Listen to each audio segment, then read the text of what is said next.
Hello mga guys. Di in my life as ako gihan ko nga vlogger naningkamot para makakaon dili mapasma to pamilya. Siyempre for today's video mga guys, ari na sabta sa ato ang racket, ang pagplastar sa atong cater karon ug siyempre sa decoration. But before ang tanan mga guys, hakot sa ato ang mga gamit nga atong gamitonon para sa pagdekorar sa reception mga guys. Ato i-plastar kay para ato na kining mahatod ug maplastar. Siyempre diri sa taas guys, ato gipang plastar ang ato ang mga bakal. Plastar nato ni kay para dili mga hagbong. Ug siyempre human nato plastar guys, sakay na ta guys kay para ato ang ihatod didto sa reception kung asa ang venue sa ilahang kasal mga guys. Siyempre drive na nato guys kini atong pangmalakasan nga bunggo mga guys para mahatod na nato didto sa reception ang ato ang mga kagamitan mga guys. Siyempre paadto na mi ani mga guys atong i-check kung wala ba gyud tay nalimtan kay basin makadagantag pinakalit nga muratag magtransmission nga murata si San Goku.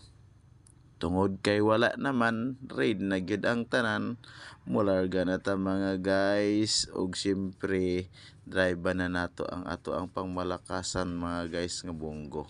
Ug dili po ta mo adto sa venue nga gipanggutom, muhapita diri guys sa Seafood Avenue diri sa may Matho, Balibadon, Cortes, Surigao del Sur. Atong tadtadon ang ilahang mga baligya diri guys kay para makakilaw ta og pinaka-presko nga mga seafood kay daghan kay diring seafood. Og dinhi mga guys, siyempre bakbaka na gira to the max, kaon dito sungit dire, pika dito pika dinhi og ang atong saging ug lato mga guys di gazud na pwede nato kalimtan kay mao nay pinakalami basta natay kinilaw nga seafood mga guys. Ug ang pangmalakasang cook mga guys, muraha ra gazud mi ani og gipang horamigas mga guys.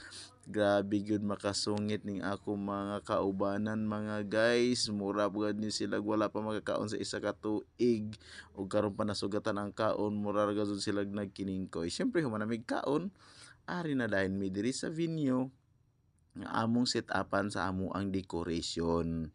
Kay amo nang sugdan ang orimos ni Captain Barbell, kay amo nang gipang alsa ang mga tubo kay para masugdan na namo og set up ang tubo ug maplastar na namo ang maong mga dahon.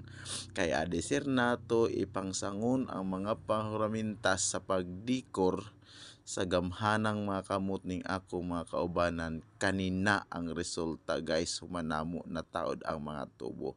Naa nami